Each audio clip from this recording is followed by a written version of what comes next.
So now let's talk a little bit about what's going on where I'm kind of routing all these drums. So I tend to have the habit of sending everything to kind of bus 10 or 15. So on this one, it's on bus 10. Now, if I solo these,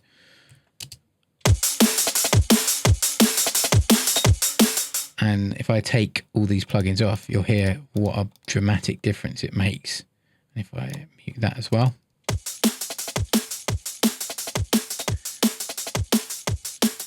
Now, that sounds pretty weak. It's got punch to it and stuff, but it's not got that kind of full body heftiness that I really liked to get from these drums. And especially in this tune, it required that kind of hench beat. So first things first, bit of EQ.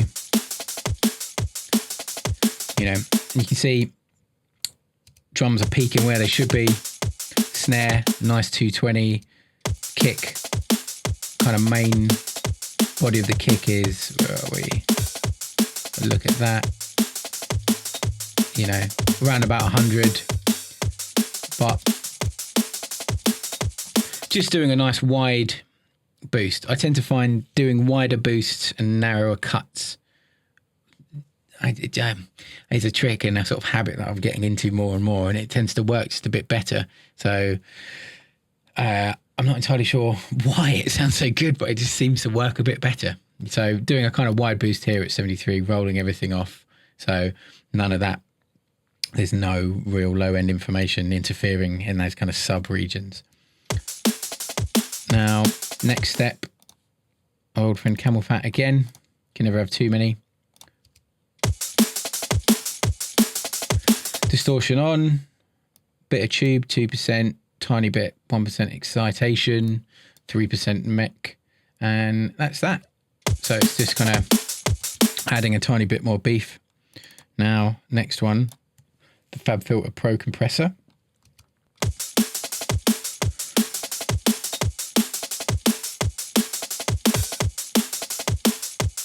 It's just, you can see it's just ever so slightly, just tickling a little bit of compression on the top. You know, fairly short attack time, fairly quick release time on the soft knee. It's just,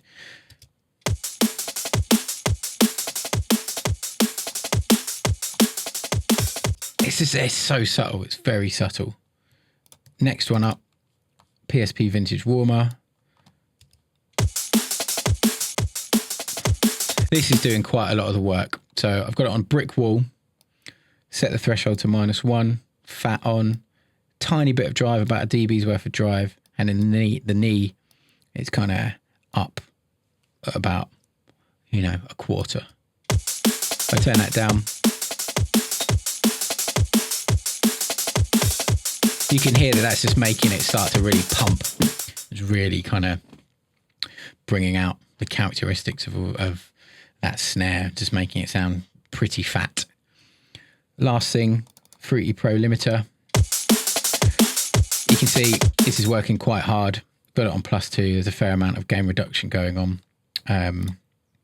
Using the advanced settings, putting the attack quite late and the release quite late as well, preserving the sort of stereo link for the transients, and just a tiny bit of look ahead, and it's on the all-round setting. You know, so bypassing it, my drums are sort of, as a rule of thumb, I tend to keep my drums peaking at about -10. So just eking out like another few dB just to kind of give them a bit more beef and really sound fat. Final step is sending everything, making a copy of all these drums. So as you can see, if I highlight the individual channels, you can see here I'm sending everything full up, making a copy to bus 1, which I use as my parallel compression bus, really.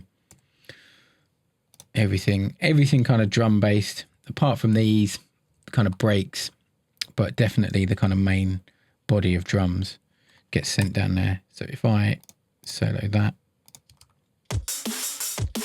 you know, that's really kind of going for it. If I unmute that, you know, you can see that that's peaking to hell.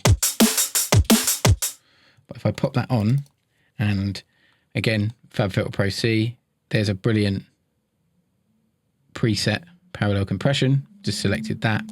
Now, it's absolutely ragged that up. Ratio, it's like infinity to 1, or 100 to 1. Threshold all the way down, attack up a little bit, release really quick. Now, important to turn off any kind of dry level. I just want wet level coming out. So, you know, that's just, it sounds mental, and it's just working the same way that a room mic would on a real drum kit, and you just compress the absolute granny out of it and it sounds great. Now I route that to bus 10, so it's going through the same processing as the rest of the drums. So if we listen to it all together,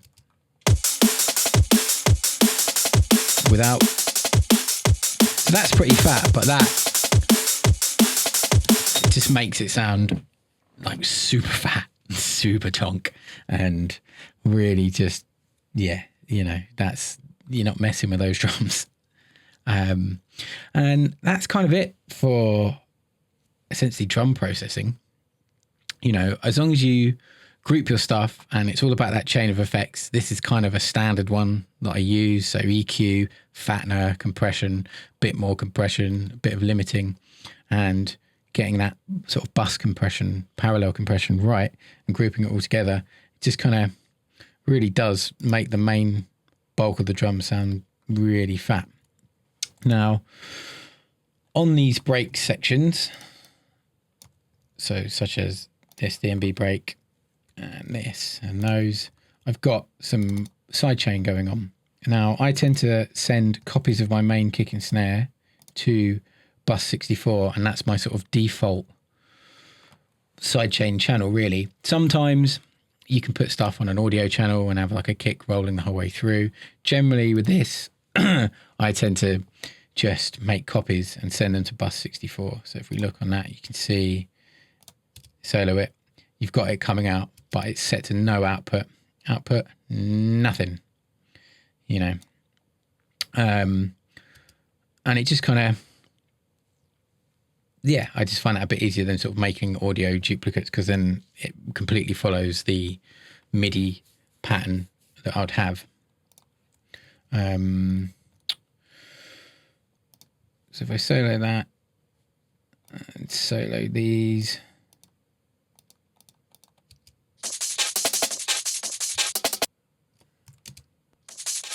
there you go. So having all this stuff soloed, you can hear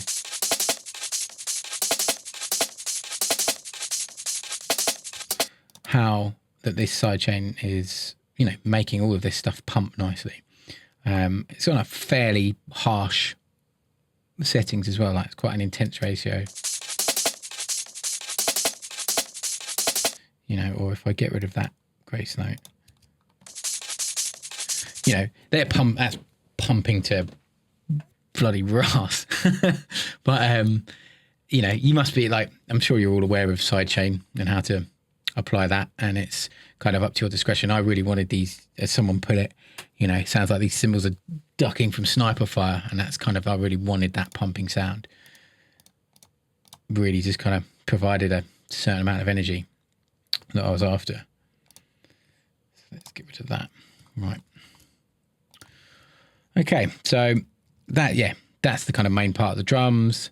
Now let's have a look at the various intro drums.